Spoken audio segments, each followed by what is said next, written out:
Feliz sábado, hermanos. ¿Cuántos están felices hoy? Damos gracias a Dios por estar con ustedes aquí y ver caras que hacía unos meses no veíamos. Esperamos que las bendiciones de Dios sigan con ustedes y que marchemos juntos a la Canaán celestial. Así como estamos, vamos a pedir la bendición de Dios para abrir su palabra. Padre bueno, Rey del universo, solo a ti sea gloria y alabanza por los siglos de los siglos. Queremos agradecerte este privilegio que nos das de abrir tu palabra. Y queremos que tu Santo Espíritu que la inspiró venga ahora a nuestras mentes y corazones para que el mensaje sea claro y sea aceptado por cada adorador en esta mañana. Lo agradecemos y lo rogamos en el dulce nombre de Jesús. Amén. Amén. En esta ocasión, hermanos, vamos a hablar de un texto que ya, como dijo el hermano Juan, se ha presentado un par de veces. Parece que el Señor tiene algo para nosotros en ese texto que quiere que tomemos en cuenta. Primera de Pedro, capítulo 2, el versículo 9. Es un texto que conocemos de memoria y que usamos con frecuencia en la iglesia. El apóstol Pedro escribió esta primera carta alrededor de los años 64 a 66 de nuestra era. La escribió en un contexto muy particular. Nerón había matado cientos de cristianos en una terrible persecución y había esparcido a miles por toda Palestina. Pedro en ese contexto escribe su primera carta y la divide en tres partes principales. La salvación, él habla en su carta de la salvación, de que somos salvos en Cristo Jesús. Habla en su carta también acerca de la sumisión, motivando a que los súbditos sean sumisos al rey, de que las esposas sean sumisas a los esposos y los esposos a las esposas. Y habla también acerca del sufrimiento. Él muestra que Cristo sufrió, dándonos ejemplo para que sepamos que nosotros también vamos a sufrir por su causa y que debemos hacerlo con gozo. Y de manera particular en esto él se refiere a la persecución de que estaban siendo objeto cuando él escribe su primera carta. ¿Qué está diciendo Pedro en ese versículo 9 del capítulo 2? Mas vosotros sois linaje escogido. ¿Qué es una cosa escogida, hermano? Cuando tú vas al supermercado y vas a escoger una fruta, ¿qué quiere decir que escogiste? ¿Qué quiere decir eso?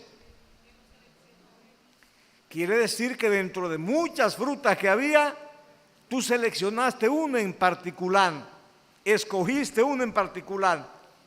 Pues así ha hecho Dios con nosotros. De todos los pueblos que había en esta tierra, hermanos, de toda la gente que hay en esta tierra, Él te escogió a ti para gloria de su nombre. Te escogió para que sea parte de su pueblo. Dios nos habla en su palabra en diferentes textos acerca de que Él había escogido primeramente a la nación de Israel, al pueblo de Israel. En Deuteronomio 7:6, la última parte, nos dice lo siguiente: Jehová tu Dios te ha escogido para hacerle un pueblo especial, más que todos los pueblos que están sobre la tierra. El pueblo de Israel debía ser un pueblo especial, más que todos los pueblos que estaban sobre la tierra. Ese pueblo de Israel, según Deuteronomio 26, versículos 18 y 19, nos enfatiza la misma idea. Deuteronomio 26, 18 y 19. Y Jehová ha declarado hoy que tú eres pueblo suyo, de su exclusiva posesión, como te lo ha prometido, para que guardes todos sus mandamientos, a fin de exaltarte sobre todas las naciones que hizo, para loor y fama y gloria, y para que seas un pueblo santo a Jehová tu Dios, como Él ha dicho. El pueblo de Israel era ese pueblo especial que Dios había escogido. Pero, ¿qué sucedió con el pueblo de Israel? Hebreos 3, 16 al 19. Hebreos capítulo 3, versículos 16 al 19. ¿Quiénes fueron los que habiendo oído le provocaron? ¿No fueron todos los que salieron de Egipto por mano de Moisés? ¿Y con quiénes estuvo él disgustado 40 años? ¿No fue con los que pecaron, cuyos cuerpos cayeron en el desierto? ¿Y a quienes juró que no entrarían en su reposo, sino a aquellos que desobedecieron? Y vemos que no pudieron entrar a causa de incredulidad. El pueblo de Israel había rechazado a su Dios. Y la carta del apóstol Pablo a los Gálatas, el capítulo 3, los versículos 28 y 29, nos dicen entonces qué hace Dios. Gálatas 3, 28 y 29. Ya no hay judío ni griego, no hay esclavo ni libre, no hay varón ni mujer, porque todos vosotros sois uno en Cristo Jesús. Y si vosotros sois de Cristo, ciertamente linaje de Abraham sois, y herederos según la promesa. ¿Qué pasó con el pueblo de Israel, hermano? Como el pueblo de Israel rechazó a Dios, Dios también lo rechazó a él. Y ya no es el pueblo de Israel el pueblo de Dios. Ahora el pueblo de Dios es todo aquel que ha aceptado a Cristo Jesús como su Salvador personal. Tú eres parte del pueblo de Dios, mi hermano, porque tú aceptaste a Cristo y hoy estás aquí representando que eres parte de ese pueblo peculiar de Dios. Eres parte del linaje escogido. Pero el apóstol Pedro no se queda allí. Él sigue diciendo real sacerdocio. Real sacerdocio. ¿Qué quiere decir él con real sacerdocio? Primera de Pedro 2, 5. Vosotros también, como piedras vivas, sed edificados como casa espiritual y sacerdocio santo, para ofrecer sacrificios espirituales aceptables a Dios por medio de Jesucristo. Real sacerdocio. Tú eres un sacerdote. Los sacerdotes, hermanos, eran escogidos para trabajar en el santuario, para hacer esa labor sagrada de las labores del santuario. Pero ya nosotros no estamos trabajando en un santuario. Ahora nosotros somos sacerdotes porque podemos tener una comunión directa con Dios. Hay un solo mediador entre Dios y los hombres que se llama Jesucristo, quien se hizo hombre.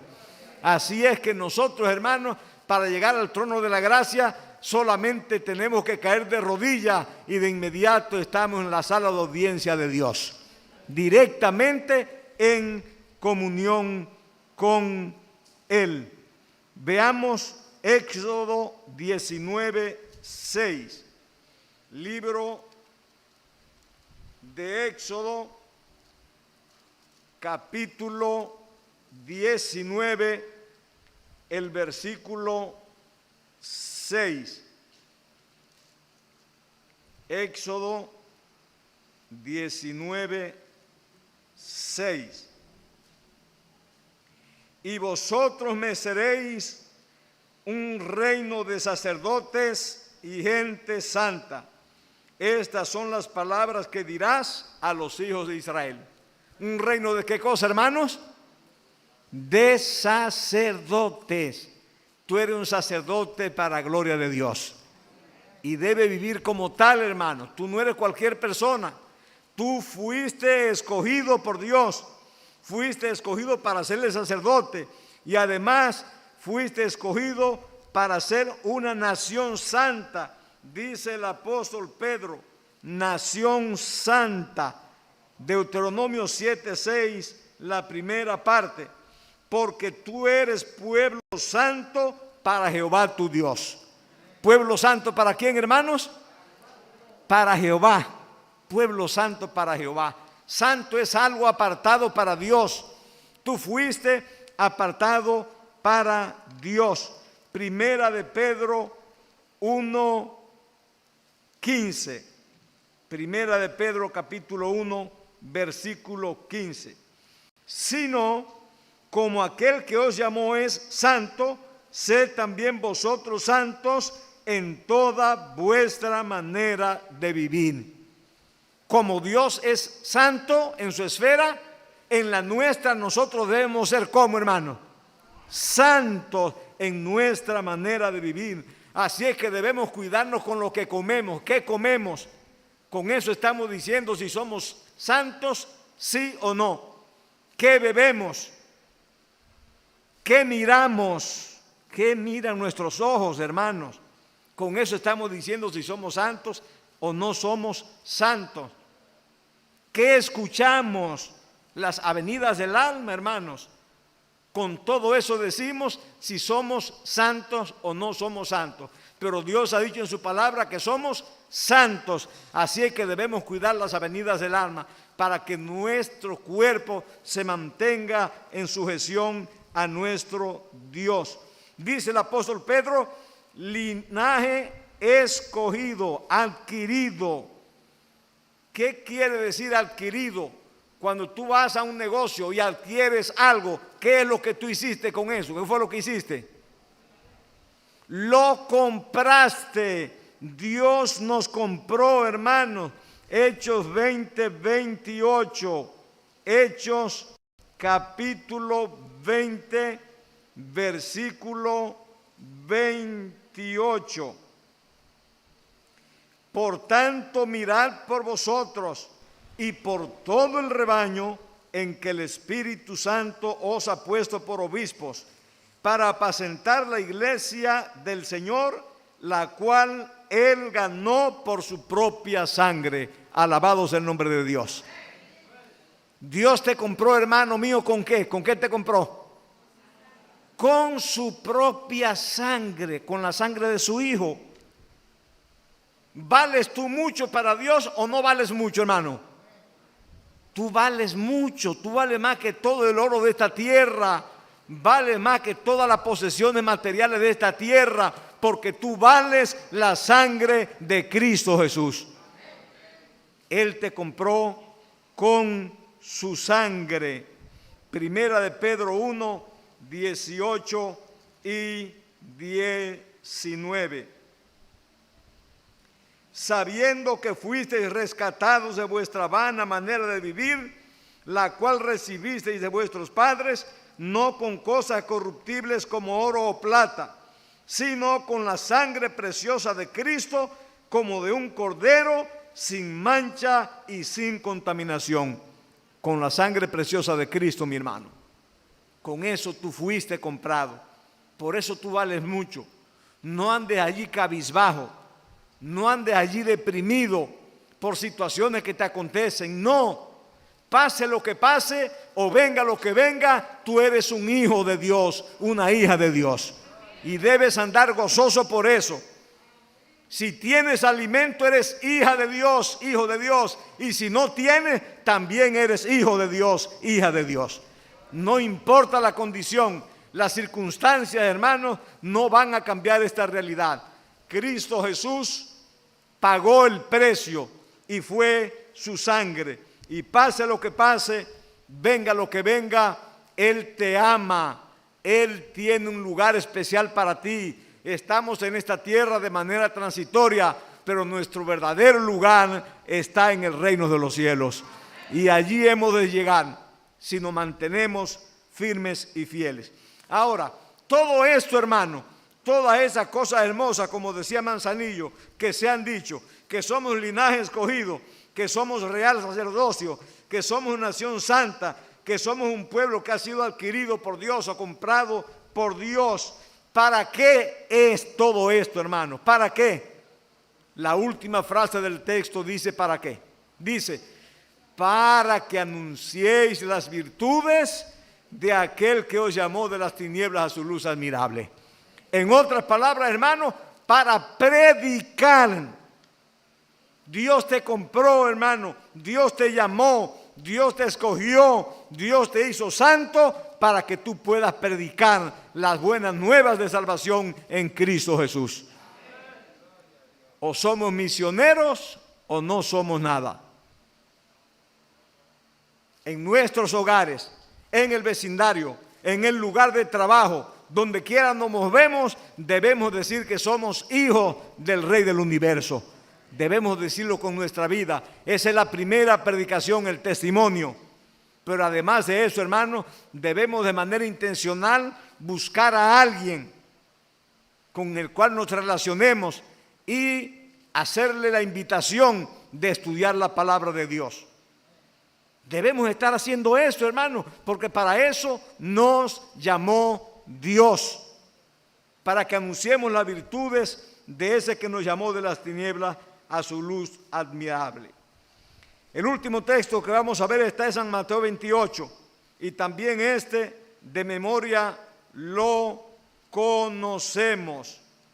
San Mateo 28, los versículos 18 al 20.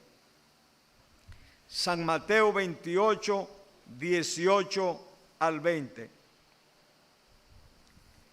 Jesús se acercó y les habló diciendo: toda potestad me es dada en el cielo y en la tierra. Por tanto, id y haced discípulos a todas las naciones, bautizándolos en el nombre del Padre y del Hijo y del Espíritu Santo, enseñándoles que guarden todas las cosas que os he mandado. Y he aquí yo estoy con vosotros todos los días hasta el fin del mundo. Amén. Cristo Jesús es quien nos manda a predicar, hermanos. Pero yo me pregunto, ¿tiene Él autoridad para mandarme a predicar? ¿Sí o no? ¿Por qué tiene autoridad? El texto primero que leímos lo dice: toda potestad o todo poder o toda autoridad me es dada en el cielo y en la tierra. Después de Cristo morir, hermano, cuando Él resucita, se le da la autoridad, se le da el poder en el cielo y en la tierra. Él tiene autoridad sobre tu vida porque tú respiras por Él, tú comes por Él, tú vives por Él y tú vas a llegar al cielo por Él. Por eso Él tiene autoridad sobre ti. Por eso Él te dice, id. Él tiene autoridad para decírtelo. Quizás tú digas, ese director misionero no puede mandarme a mí a predicar. Quizás tú digas, ese pastor de la iglesia no puede mandarme a mí a predicar. Pero Cristo sí puede mandarte, porque Él tiene toda la autoridad. Y Él te está diciendo en esta mañana, ve, id por todo el mundo y haced discípulos a todas las naciones. Hay que discipular, hermanos. El hecho de ser discípulo es trabajar con la persona para hacerlo semejante a Cristo Jesús. Pero no es solamente hacerlo discípulos. Dice el texto que también hay que bautizarlos. Dice, bautizándolos en el nombre del Padre, del Hijo y del Espíritu Santo. Hay que bautizarlos. Hay hermanos de la iglesia que dicen, yo cumplo con predicar y ya, ahí se acabó. No se acabó ahí, hermanos. La persona debe bautizarse, indicando que aceptó a Cristo Jesús como su Salvador personal. Pero no termina ahí la cosa tampoco, cuando la persona se bautiza, porque dice, enseñándoles que guarden todas las cosas que os he mandado. Después que la persona se bautiza, nosotros a veces cometemos el error que lo soltamos. Trabajamos meses con él, a veces años con una persona y logramos que se bautice. Y luego lo soltamos. ¿Y qué pasa? Viene el enemigo y lo agarra y esa persona deja de ser cristiano, deja de ser cristiana. Porque nosotros hemos descuidado lo que dice la palabra. Ese que se bautizó, ahora hay que enseñarle a que guarde todas las cosas que ha mandado Dios en su palabra. Y cuando cumplimos con eso, ¿qué pasa, hermano? Hay una promesa maravillosa con lo que pasa. Dice, y he aquí, yo estoy con vosotros todos los días hasta el fin del mundo. ¿Cuántos días Dios va a estar con nosotros? Todos los días. Cuando estemos haciendo ¿qué cosa, hermano? Cuando estemos predicando, cuando estemos haciendo discípulos, cuando estemos bautizando, cuando estemos enseñándole todas las cosas que Él ha mandado, Él va a estar con nosotros todos los días. Que Dios pueda bendecirnos, hermanos. Que Dios pueda ayudarnos a aceptar este mensaje de hoy. Que lo que dice en esencia es que Dios te llamó, que Dios te escogió, que Dios te compró con su sangre, que Dios te ha santificado para que tú vayas y busques a otro para el reino de los cielos. Yo quiero ser un instrumento en las manos de Dios. ¿Cuál de ustedes quiere ser un instrumento en las manos de Dios? Vamos a estar en pie para decirle a nuestro Dios que nos haga instrumentos eficaces en sus manos para la salvación de las almas. Oramos. Padre bueno y Rey eterno, a ti sea la gloria y la alabanza hoy y siempre. Gracias te damos por el mensaje de tu palabra. Permítenos entender, oh buen Dios, que no somos cualquier cosa en esta tierra, que somos escogidos por ti, que somos, oh buen Dios, real sacerdocio, que somos gente santa, hemos sido apartados del mundo y que hemos sido apartados